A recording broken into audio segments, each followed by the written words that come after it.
Hello my dear ones. आज इस video में मैं बात करने वाली हूँ ओसीडी सफ़रर्स के फ़ायदे की।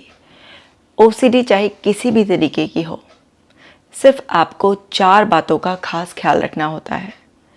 अगर आपने इन 4 बातों का खास ख्याल रखा तो आपकी ओसीडी किसी भी तरीके की हो, आप उससे पूरी तरीके से बिना किसी दवाई के बाहर आ जाएंगे। इतने लोग ओसीडी को हराकर अपनी ज़िंदगी जीत रहे हैं। आसान होता है, मुश्किल सिर्फ उन लोगों के लिए होता है जो इन 4 बातों को इग्नोर करते हैं। पहली बात जो है वो ये है कि ओसीडी एक आदत है। अब आदत है तो आदत को बदलना पड़ेगा, लेकिन आदत के साथ प्रॉब्लम क्या होती है, कोई पुरानी आदत से आप झगड़ा करने लग जाते हो तो वो पुरानी आदत और ज़्यादा रिपीट होकर और ज़्यादा पक्की होने लग जाती है। आदतों के साथ कभी लड़ा नहीं जाता, आदतों को बदला जाता है। ज़रा याद कीजिए कैसे हम किसी आदत को बदलते हैं। अभी हम बहुत सिंपल से एग्जांपल से समझते हैं। फॉर एग्जांपल, अगर आपको अभी सुबह 9 बजे उठने की आदत है और अब आपको समझ आ गई है कि सुबह 9 बजे उठकर तो मैं अपने दिन की शुरुआत बहुत ही ज़्यादा लेट करती हूँ और बहुत ज़्यादा इम्पॉर्टेंट समय मेरा ऐसे ही वेस्ट हो जाता है, अब तो मुझे 6 बजे उठना है। अब वो 9 से जो 6 वाली दूरी है, वो जो 3 घंटे है, आपका मन जिस कंफर्ट का आदी हो चुका है, आपकी बॉडी जिस रेस्ट की आदी हो चुकी है, आसानी से वो कंफर्ट जोन नहीं टूटेगा। आप रोज़ कहें अपने आप को, नहीं मुझे 9 बजे नहीं उठना, नहीं मुझे 9 बजे नहीं उठना। आप क्या कर रहे हैं, आप 9 बजे 9 बजे 9 बजे अपने मन में फिर बार बार दोहरा रहे हैं, 9 बजे और उठना, 9 बजे और उठना, क्योंकि मन नहीं को नहीं कंसीडर करेगा। तो आपको समझना है कि आपको 9 बजे से नहीं झगड़ा करना है, आपको 6 बजे उठने की आदत बनाने में लग जाना है। यानी कि आप अपना अलार्म सेट कीजिए 6 बजे का, और जैसे ही अलार्म रिंग करे, आपकी कॉन्शियसनेस आए, आप तुरंत उठ जाइए। आपका मन हो या ना हो, आपकी बॉडी सपोर्ट करे हो या ना करे हो, आप अवेयरनेस का सहारा लीजिए और आप उठ जाइए। आप देखेंगे जैसे ही आप कुछ दिनों तक इसे दोहराएंगे कि जैसे ही 6 बजे आपका अलार्म बजा और आप उठ गए, 9 बजे वाली आदत कब छूट जाएगी आपको पता भी नहीं चलेगा और 6 बजे वाली नई आदत बन जाएगी। बिल्कुल इसी तरीके से ओसीडी में आप जो भी दोहरा रहे हैं, बार बार जो भी आप कंपल्शंस कर रहे हैं, एक आदत है, एक हैबिचुअल, और वो हैबिट भी कैसी है जो बस आपको सफारी कराती रहती है। तो आप नहीं, अब मुझे ये नहीं करना, नहीं ये मुझे नहीं करना, अब मुझे ये नहीं करना, मैं ये बंद कर दूंगा, इसके चक्कर में ना पड़कर अब आपको क्या करना है ये डिसाइड कीजिए। और जो आपको करना है वो डिसाइड कर कर, आपकी बॉडी माइंड सपोर्ट करे इनिशियली या ना करे, आपको बस उसको करना स्टार्ट कर देना है। जब आप उसे करना स्टार्ट कर देंगे तो आप नोटिस करेंगे कुछ ही समय के बाद कि अब आपकी नई आदत बननी शुरू हो गई है, और आपकी जो पुरानी आदत थी, जो ओसीडी मतलब आपको परेशान कर रही थी, आप रिपीटेडली वो करते थे, वो अपने आप ही कम होकर गायब हो जाएगी। बीच बीच में पुरानी आदतें हावी होने की कोशिश करती हैं, लेकिन अगर आप भी पक्के हो जाएं और आप नई आदत को जो बनाने की कोशिश कर रहे हैं, जो सही व्यवहार अडॉप्ट करने की कोशिश कर रहे हैं, उसे दोहराते रहें, तो आप नोटिस करेंगे कि आपकी जो नई आदत है, जो नया व्यवहार है, जो उसमें एक कंपल्शन को रिप्लेस कर आपने जो राइट बिहेवियर को चूज़ किया है, वो इतना स्ट्रांग हो जाएगा कि पुराना अपने आप ही छूट जाएगा। तो यहाँ पर जो बहुत बड़ी गलती ओसीडी सफ़रर्स करते हैं, वो बस अपने पुराने वाले जो कंपल्शन होता है उनसे, उसी से झगड़ा करते रहते हैं और उस चक्कर में बार बार उसके पैटर्न्स रिपीट करके उसे और स्ट्रॉन्ग कर लेते हैं। तो आपको इस गलती को करने से बचना है अगर आप अपनी ओसीडी को ठीक करना चाहते हैं। तो दूसरी जो बड़ी बात है आपको ध्यान रखनी है, वो ये ध्यान रखनी है कि कोई भी आदत जो एकदम से बन जाती है वो एकदम से छूटती नहीं, क्योंकि वो एक मंत्र की तरह आपके एक एक सेल को याद हो जाती है। और जब भी कोई भी चीज़ ऐसे आपके अंदर जहन तक बैठ गई है तो उसके लिए असंभव है एकदम से उसका छूट जाना। तो पेशेंस एक की होती है, आपको पेशेंस रखना है। अगर आप हड़बड़ी में, जल्दबाजी में रहेंगे तो आप फिर क्या करेंगे, 2 दिन कुछ करेंगे और छोड़ देंगे। आपको समझना है कि हर चीज़ में कंसिस्टेंसी, और कंसिस्टेंसी मेंटेन करने के लिए आपका पेशेंस बहुत ज़्यादा इम्पॉर्टेंट है। आप जब पेशेंस रखेंगे, कंसिस्टेंसी से एफर्ट डालते चले जाएंगे, तो वहाँ पर आप उस सब्र की वजह से, एक पॉजिटिव होप की वजह से आप नया जो भी कुछ डेवलप करना चाह रहे हैं उस पर टिके रहेंगे। और जब आप कंसिस्टेंट होकर एफर्ट डालते हैं तो आपके बॉडी और माइंड आपको सपोर्ट करना स्टार्ट कर देता है, बिकॉज माइंड और बॉडी दोनों का ही कंफर्ट जोन टूटने में समय लगता है। आपको समझना है कि अगर आप पेशेंस रखकर कंसिस्टेंसी से एफर्ट डालेंगे तो आपके आसपास के लोग भी आपके सपोर्ट में आ जाएंगे। ओसीडी सफरर्स की सबसे बड़ी प्रॉब्लम यह है कि उनकी फैमिली सपोर्ट नहीं करती है, और फैमिली भी इसलिए सपोर्ट नहीं कर पाती है शायद क्योंकि वो खुद इतना भी एफर्ट नहीं डाल पाते हैं या डालना नहीं चाहते हैं। कई बार उस एक एंग्जाइटी जो उनको बॉडी पर फील हो रही होती है, उनको ऐसा लगता है ये अनबियरेबल है, ये मुझसे बर्दाश्त नहीं होगा या कुछ ऐसा हो जाएगा। मतलब माइंड की मिसगाइड जो भी कर रहा होता है माइंड, उसके ट्रैप में आ जाना, या जो बॉडी पे डिस्कम्फर्ट फील हो रहा होता है उसको परमानेंट मान लेना, ये बहुत बड़ी गलती होती है ओसीडी सफरर्स की। और उसकी वजह से वो थोड़ा सा भी एक रिस्क, एक पेन नहीं लेना चाहते हैं, और उस वजह से जब आप स्वयं की मदद नहीं करना चाहते हैं तो फिर आपकी फैमिली भी आपको सपोर्ट नहीं करना चाहती है। एक तो वैसे ही दूसरे नहीं समझते हैं कि आपके अंदर क्या चल रहा है, आपके अंदर क्या बीत रही है, क्योंकि उनको समझ में कहाँ आएगा वो चीज़ें। नहीं, उनको तो बस आपका बिहेवियर, जो भी आप कंपल्शंस फिजिकल कर रहे होते हैं वो समझ में आ रहा होता है। अगर आपके मेंटल कंपल्शंस होते हैं तो वो भी उन्हें समझ में नहीं आएंगे, और फिजिकल कंपल्शंस देखकर भी उनको ऐसा लगता है अरे छोड़ दो, बंद कर दो, 1 मिनट में क्या हो जाएगा ऐसा नहीं करोगे तो वो अपनी जगह ऐसा कह सकते हैं क्योंकि उनको पता ही नहीं है आपकी सफरिंग। लेकिन मैं कह रही हूँ आप सफ़र कर रहे हैं फिर भी वो सफरिंग लाइफ थ्रेटनिंग तो कभी है ही नहीं ना। आपको ये चीज़ समझनी है कि वो जो सफरिंग है वो सब टेम्परेरी है। हर फीलिंग एक बेल शेप की तरह होती है, स्टार्ट हुई, परवान चढ़ी, फिर ऊपर से नीचे ज़रूर आएगी।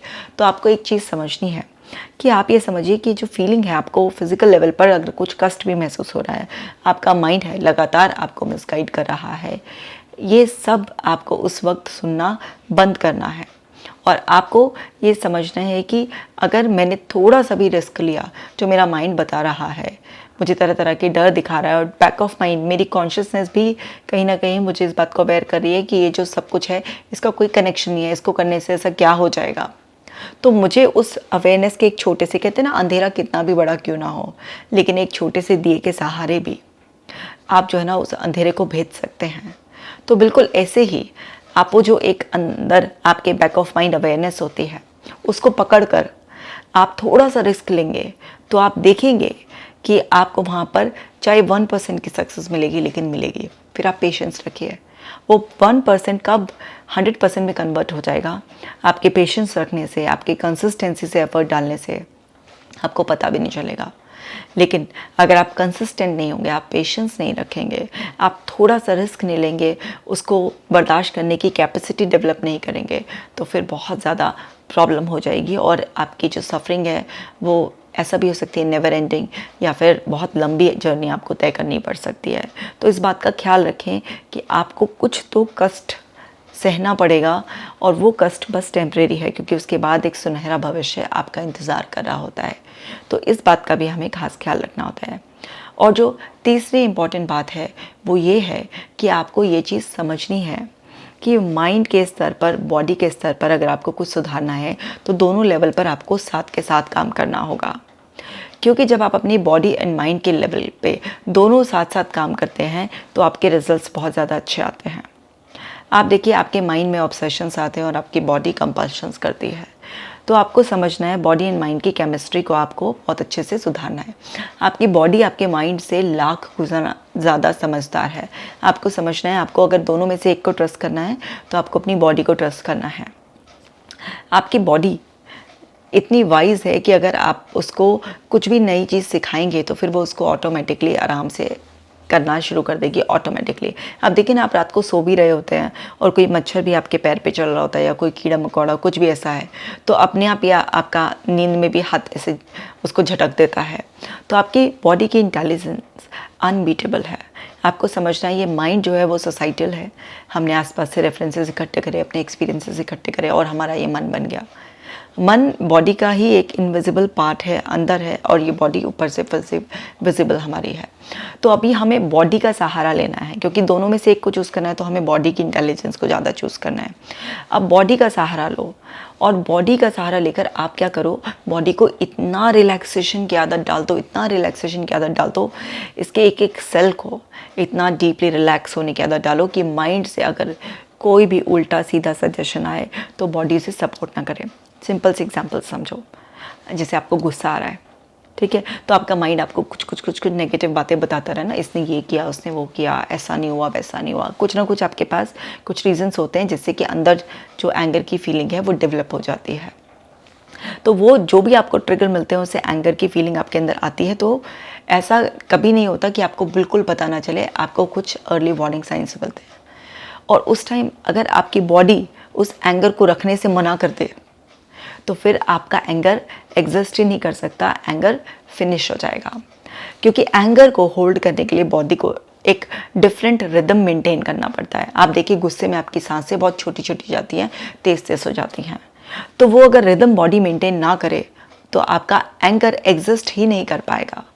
अगर आप उसी वक्त, जिस वक्त आपको वार्निंग साइंस मिल रहे हैं, अगर आप डीप ब्रीदिंग कर लें, आप कॉन्शियसली अपनी ब्रीदिंग को डीप कर लें, आप पेट से सांस लें, लंबा गहरा सांस कर लें, थोड़ा सा सांसों पर फोकस करें, तो यानी कि वो रिदम जो एंगर को होल्ड करने के लिए चाहिए वो बॉडी सपोर्ट नहीं कर रही है, तो एंगर कहीं हवा में थोड़ा ना लटकेगा, एग्जिस्ट नहीं कर पाएगा। तो वो बॉडी के थ्रू ही एक्सप्रेस होता है, और बॉडी ने अपने रिदम को चेंज कर कर उसे रखने से मना कर दिया।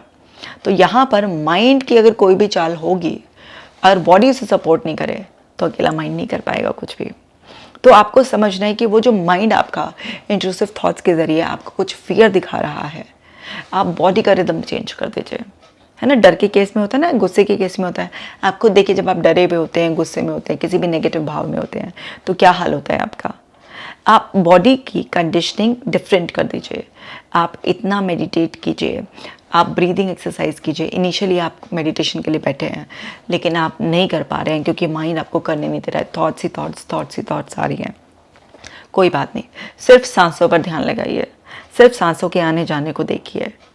उस टाइम थॉट्स भी आ रहे हैं, आने दीजिए, सिर्फ बच्चे बन जाइए, और नहीं तो कुछ ऐसे कि आपके नेवल पर एक आपके फेवरेट कलर का बैलून बांध दिया गया है और आप सांस ले रहे हैं तो वो फूल रहा है, और सांस छोड़ रहे हैं तो वो पिचक रहा है, और बस इस प्रक्रिया को देखकर मुस्कुराते रहिए। ये एक बचकानी सी, आपको लग रहा होगा कि क्या बच्चों जैसी बात है, हम क्योंकि बच्चे हैं कि ऐसे देखेंगे हमारे फेवरेट कलर का बैलून हमारे नेबल पर लगा हुआ है और वो फूल रहा है, हम सांस ले रहे हैं तो ऐसे। ये बच्चों जैसी हरकतें करने में बड़ा मज़ा है, आप कर कर तो देखिए। इससे आपका ध्यान लगने में बहुत आसानी होगी, क्योंकि इससे आप उस स्टेज में पहुंच जाएंगे जब आपको ये ओसीडी नहीं था।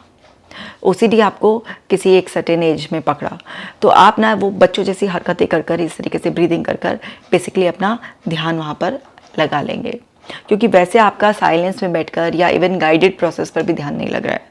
गाइडेड प्रोसेस पे कहीं कहीं बीच बीच में हम मिस हो जाते हैं, कहीं कहीं पकड़ लेते हैं लाइंस को जो हमें गाइड की जा रही हैं। साइलेंस में बिठाने को कह दो या कहीं पॉइंट पर फोकस करने को कह दो तो बहुत ही ऐसा डिफ़िकल्ट लगता है, लेकिन ये आपके निवल पर बैलून बांधकर आप इस तरीके से फोकस कर रहे हैं कि वो बार बार फूल रहा है, पिचक रहा है, इसमें कुछ थोड़ा फनी एलिमेंट है, तो यहाँ पर क्या है, ध्यान लगने की संभावनाएं बढ़ जाती हैं। तो आपका वहाँ पर ध्यान लग रहा है अब, तो उससे क्या है, आपकी बॉडी रिलैक्स हो रही है। जब आपकी बॉडी रिलैक्स होगी और कुछ ऑब्सेसिव जो थॉट्स हैं या कुछ ट्रिगर्स आपके सामने भी होंगे किसी भी रूप में, अब बॉडी में रिलैक्सेशन का लेवल इतना है तो बॉडी से जो एक डर है उसको सपोर्ट करने के लिए वो रिदम प्रोवाइड नहीं करेगी, क्योंकि इसको तो अलग ही एक रिदमिक ब्रीदिंग में है। तो वहाँ पर वो जो डर आपका माइंड दिखा रहा है वो एक राक्षस के रूप में जो आपको डराने की कोशिश कर रहा है, उसका साइज़ छोटा होता चला जाएगा। तो आप अपनी बॉडी से शरण मांगिए, आप बॉडी का सहारा लीजिए, बॉडी आपको सपोर्ट करेगी क्योंकि ये बहुत वाइज इंटेलिजेंट है। तो उससे आप अपना खाना पीना सुधार लीजिए, क्योंकि आपकी बॉडी इतनी इंटेलिजेंट है, आप जो भी कुछ खाते हैं उसे पता है कि कब क्या किस चीज़ में कन्वर्ट करना है, कौन से आपके एनर्जी सेंटर को कितनी ऊर्जा पहुंचानी है। तो हम सबके अंदर सेंटर्स होते हैं अलग अलग ना, फियर का, कॉन्फिडेंस का, हर चीज़ का एक सेंटर होता है जिनको आप चक्रास के नाम से जानते हैं। सो हमारी बॉडी का वैसे हर एक सेल इतना इंटेलिजेंट होता है, उसके पास हमारी बॉडी में जितने सेल्स हैं उतने ब्रेन्स हैं। हर सेल का अपना एक ब्रेन है। सो हमारी बॉडी इतनी इंटेलिजेंट है, उसका सहारा लीजिए, अपनी डाइट को चेंज कर लीजिए। प्रकृति ने सब कुछ दिया है, जो है केमिकल ना, सेरोटोनिन हवा बन रहा है, अरे वो नेचुरली बनता है हम सबके शरीर में। कौन गोलियां खाता है उसे बनाने के लिए? नेचुरली बनता है, बस आप अपना खाना वो कर लीजिए। आजकल गूगल यूट्यूब के ज़माने में, जैसे मैंने भी वीडियो बनाया है कि सेरोटोनिन को बढ़ाने के लिए आपको क्या खाना चाहिए, क्या करना चाहिए, आप वो वीडियो देख लीजिए जाकर। ऐसे तमाम इन्फॉर्मेशन आपके पास है कि कैसा क्या खाना चाहिए हमें, जिससे कि सेरोटोनिन हमारी बॉडी में नेचुरली बहुत बने। और आपकी बॉडी इतनी वाइज है कि आप जो खाते हैं उसका कब क्या कैसे बनकर कन्वर्ट करके कहाँ कहाँ सप्लाई करनी है उसे पता है। तो बॉडी का सहारा लीजिए, अपना खाना पीना सुधारिए। अपने माइंड की स्पीड को कम करने के लिए जब आप खाना खाएं तो आप बहुत ही धीरे धीरे चबा कर खाना खाएं। बॉडी को एक अलग ही रिदम में खाना खाने से खाएं। मतलब माइंड जो खुराफात मचा रहा है उससे विपरीत आप बॉडी को लर्निंग चेंज कर दें। क्योंकि अगर आपने बॉडी की लर्निंग चेंज करने पर फोकस नहीं किया तो माइंड अपने हिसाब से बॉडी को गाइड कर करके उससे कुछ कुछ उल्टा पुल्टा कराता रहेगा। आप क्या कीजिए, बॉडी के टीचर बन जाइए। हालांकि बॉडी इतनी वाइज है कि उसके टीचर बनने जैसी हमारी, कहते हैं ना, किसी तरीके की क्षमता हैसियत ही नहीं है, लेकिन फिर भी हमें अपनी बॉडी का गाइड बनना पड़ेगा। क्योंकि इस टाइम पर बॉडी जो है ना वो किसके कब्जे में आ गई है? माइंड के कब्जे में आ गई है। माइंड बुरी तरीके से उसको चलाने की कोशिश कर रहा है। तो हमें क्या है, इतनी इंटेलिजेंट क्रिएशन जो गॉड ने इसको क्रिएट किया है उसका टेम्प्रेरी एक गाइड बन जाए हम उसे, और जैसा माइंड उसे चलाने की कोशिश करा उससे ऑपोजिट उसके एक्सपीरियंसेस खाने पीने के थ्रू, अपनी नींद समय से लेना, समय से सोना, समय से उठना, अपने मोबाइल से दूरी बनाना, और इसका एक्सरसाइज, साफ़ सफाई, हर चीज़ का ध्यान रखकर हम अगर अपने शरीर को कुछ इतना ज़्यादा रिलैक्सेशन, जिसमें कि एक डिफरेंट रिदम पर हमारी बॉडी काम कर रही है, वो अगर हम हैबिट डलवा दें तो माइंड और बॉडी का जो एक कनेक्शन है, जो एक ओसीडी सफ़रर को टॉर्चर कर रहा है, वो टूट जाएगा। तो आप अपनी बॉडी का भी इस तरीके से सहारा ले सकते हैं, आप जल्दी ठीक होंगे। चौथी बात जो आपको ध्यान रखनी है वो ये ध्यान रखनी है कि डर सबके अंदर होता है, और डर स्वाभाविक है, कुदरत ने दिया है, उसे बिल्कुल ज़ीरो नहीं किया जा सकता, उसे ख़त्म नहीं किया जा सकता। जो लोग ये सोच रहे हैं कि हम कभी जीवन में नहीं डरेंगे, या हमें कभी ऐसा कोई थॉट नहीं आ सकता, या कभी ऐसा वापस तो नहीं होगा, आपको समझना है कि सफ़रिंग कभी ऐसी दोबारा नहीं होगी। क्योंकि वो अवेयरनेस का लेवल इतना बढ़ चुका होगा, तब तक आपकी पूरा बॉडी एंड माइंड के लेवल पर सारा आपने रिकंडीशनिंग कर दी होगी, सब कुछ चेंज कर दिया होगा। तो जो आपकी सफ़रिंग आज है वो लाइफ में कभी दोबारा नहीं होगी, क्योंकि आप उस चीज़ को रिवर्स कर चुके होंगे। और दूसरी बात यह है कि आप इस प्रोसेस में जितने स्किल्ड हो जाते हैं, जितना आपको अपने आप को, अपनी बॉडी को, लाइफ को मैनेज करना आता है, क्योंकि आपको बहुत कुछ सीखने के लिए मिलता है जब आप अपने एफर्ट से कुछ बदलते हैं, तो उसमें आपकी सफरिंग सेम लेवल की कभी भी नहीं होगी। लेकिन क्या कभी लाइफ में आपको कोई इंट्रूसिव थॉट नहीं आएगा? क्या कभी आपको किसी भी कंडीशन में कोई डर नहीं लगेगा? ऐसा तो इम्पॉसिबल है, क्योंकि कुदरत ने डर हमारे अंदर जो दिया है, जो फियर का सेंटर दिया है, वो भी हमारी प्रोटेक्शन के लिए दिया है। अगर हमारे अंदर बिल्कुल भी किसी चीज़ का डर नहीं होगा तो फिर हम अपने आप को संभाल ही नहीं पाएंगे। तो डर बुरा नहीं होता है, लेकिन डर रियलिस्टिक होना चाहिए, डर रेंज में होना चाहिए। सफरिंग अनरियलिस्टिक फियर्स की वजह से होती है। रियलिस्टिक फियर्स की वजह से किसको सफरिंग होती है? आप बताइए ना, चाहे कोई भी है। मान लीजिए कोविड का ही वायरस आया था, तो वो तो एक रियलिस्टिक फियर है ना, कि अगर आप किसी कोविड जो ऑलरेडी सफ़र कर रहा है उसको जाकर अगर ऐसे ही अनप्रोटेक्टेड वे में टच कर लेंगे तो आप अननेसेसरी वायरस कैच कर लेंगे। तो रियलिस्टिक जो कंडीशंस होती हैं उनसे फियर्स में सफरिंग नहीं होती है, उनसे तो बचाव होता है। कहीं आग लगी हुई है तो उससे आप डरना ही वो है ना, तो उससे आपकी सेफ्टी है। अगर आप उससे डरेंगे नहीं, आप उसमें उन्हें, तो आपकी अननेसेसरी सफरिंग इनवाइट कर लेंगे आप। तो जो रियलिस्टिक फियर होते हैं उनसे कभी सफरिंग नहीं होती है, उनसे सेफ्टी होती है। जो अनरियलिस्टिक इमेजिनरी फियर होते हैं उनसे सफरिंग होती है। तो आपको समझना है कि फियर बुरा नहीं है। आपके जो इमेजिनरी फियर हैं, जो आपके इंट्रूसिव थॉट्स की वजह से हैं, जो आपका माइंड आपको मिसगाइड कर रहा है और आप सिर्फ अज्यूम कर रहे हैं और आप उसे इमेजिन कर रहे हैं कि ऐसा हो जाएगा, वैसा हो जाएगा, उससे मुक्ति मिल जाएगी। उस इमेजिनरी फियर को जिसे आपने ही क्रिएट किया है उसे ख़त्म किया जा सकता है। लेकिन आप सोचें कि आपके शरीर में जो फियर सेंटर है उस पर आप ताला मार दें और कभी वो ओपन नहीं होगा, ये इम्पॉसिबल है। ये तो कुदरत के जो रचना है उसमें तो फेरबदल करने का आपके पास कोई हक ही नहीं है। और अच्छा है भगवान ने हक नहीं दिया, नहीं तो सारा सत्यानाश ही कर देते सब लोग मिलाकर। तो वो हम उसमें कुछ नहीं कर सकते। तो कभी कभी हमारे अंदर कोई डर का भाव स्वाभाविक तौर पे उठेगा, लेकिन आपको ये समझ में आ जाएगा कि ये स्वाभाविक और सही वास्तविक डर है। आप उसे उल्टी सीधी कल्पनाओं में जोड़ने से बच जाएंगे, क्योंकि आपको समझ आ चुकी होगी तब तक कि अगर इस स्वाभाविक डर की प्रक्रिया में जो कभी कभी हमारे अंदर उठ सकती है, उसमें अगर हम अपने काल्पनिक डर को, या जो हमारा मन उल्टी पुल्टी बातें इधर उधर से सीख लेता है, उसको जोड़कर अपना कुछ एडिशन ऐसे कर देंगे, उससे सफरिंग क्रिएट होती है। तो आपको ये समझ में आ जाएगा कि किस तरीके से आपने ये सफरिंग अपने लिए क्रिएट की थी, आप कैद हो गए थे उसमें और अब आपको मुक्ति मिल गई है। तो दोबारा आप वो घेरा अपने लिए जिसमें आप कैद हुए थे वो तैयार करने से बच जाएंगे, क्योंकि आपको बुद्धिमानी के स्तर पर वो सारी चीज़ें आ जाएंगी कि किस तरीके से आप उससे बाहर निकले हैं और क्या क्या करने से आपको हमेशा बचना है। लेकिन अगर आप ये सोच रहे हैं कि इसके बाद कभी भी डर ही ना हो और आपका जो फाइट है वो ओसीडी को ख़त्म करने के बजाय ये फाइट है कि बस ये थॉट आनी बंद हो जाए, ये थॉट आनी बंद हो जाए, ये थॉट आनी बंद हो जाए, ये फीलिंग आनी बंद हो जाए, ये फीलिंग आनी बंद हो जाए, ऐसा तो इम्पॉसिबल है। आपको थॉट आने से नहीं रोक सकते, आप फीलिंग के उठने से नहीं रोक सकते। आप उस फीलिंग को रिलीज़ कैसे करना है इसकी स्किल्स डेवलप कर सकते हैं। आप उसको थॉट के साथ क्या करना है, उसे कैसे एक ऑब्जर्वर की तरह देखकर उसका रास्ता छोड़ देना है कि जा भाई, आई है यहाँ से, गुजर रही है, जा, मैं रास्ते का रोड़ा बनने में कोई इंटरेस्टेड नहीं हूँ।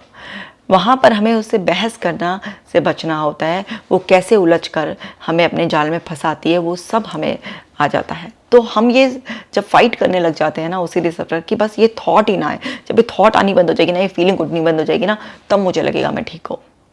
आप गलती पर हैं।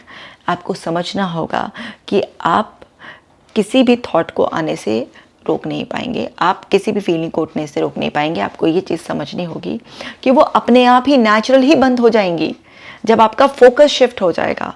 लेकिन जब तक आपका फोकस इस पे रहेगा कि क्यों आ रही है, ये फीलिंग क्यों महसूस हो रही है, तब तक आप उसे फोकस से ग्रो करते रहेंगे। उसमें आपका जो इस तरीके का कहते हैं ना उल्टा सीधा ज्ञान है, बुद्धिमानी है, जिसको आप बुद्धिमानी मानते हैं लेकिन वो वास्तव में बुद्धिमानी नहीं है, चतुराई जिसको आप अपनी मानते हैं लेकिन वो किसी काम की नहीं होती है, वो वाला जो एक कहते हैं ना बासी सा, खराब सा, सड़ा गला सा ज्ञान आप उसमें ऐड करते रहेंगे कि नहीं इसका मतलब तो यही होता है, इसका मतलब तो यही होता है, आपकी खुद की इंटरप्रिटेशन, तब तक आप सफ़र करते रहेंगे। जो भी बहुत समझदार लोग होते हैं, वास्तविकता में जो समझदार होते हैं, वो कभी इस बात में बहस में पड़ते ही नहीं। उन्हें तो बोला है कि ये तो मन तो सड़क जैसा है, कोई भी गुजर सकता है। तो वो किसी भी यात्री के गुजरने से बॉदर नहीं होते, वो सिर्फ अपने सफ़र पर ध्यान देते हैं। वो माइंडफुल रहते हैं कि वो कहाँ जा रहे हैं, उनके पास क्या है और क्या उनका नहीं है। लेकिन जो सो कॉल्ड समझदार लोग होते हैं वो इस बात पर ध्यान देने के बजाय कि उनका क्या है, वो आसपास आजू बाजू भी ध्यान देते रहते हैं। तो जो लोग भी आजू बाजू ध्यान देते रहते हैं उनके अंदर बहुत कुछ उल्टा सीधा जाता रहता है। तो ऐसे ही जो लोग हर विचार को मुँह उठाकर इधर उधर देखने लगते हैं और उसके मायने लगाने लगते हैं, ये कौन, वो कौन, अच्छा बुरा है, ये गलत सलाई, वहाँ सफरिंग स्टार्ट हो जाती है। आपको ये समझना है कि मन में अनेकों विचार पनपने की प्रक्रिया होती है और मन का तो काम ही है ना। लेकिन सबसे ज़्यादा प्रॉब्लम ही आपको मन से है। हमें मन से प्रॉब्लम ख़त्म करनी होगी। हमें समझना होगा ये कुछ अपने विचारों के खिलौनों से खेल रहा है तो खेलने दीजिए, अपने आप ही खिलौना उठा रहा है, अपने आप ही खिलौना रख देगा। बस आपको वाइज बनना है।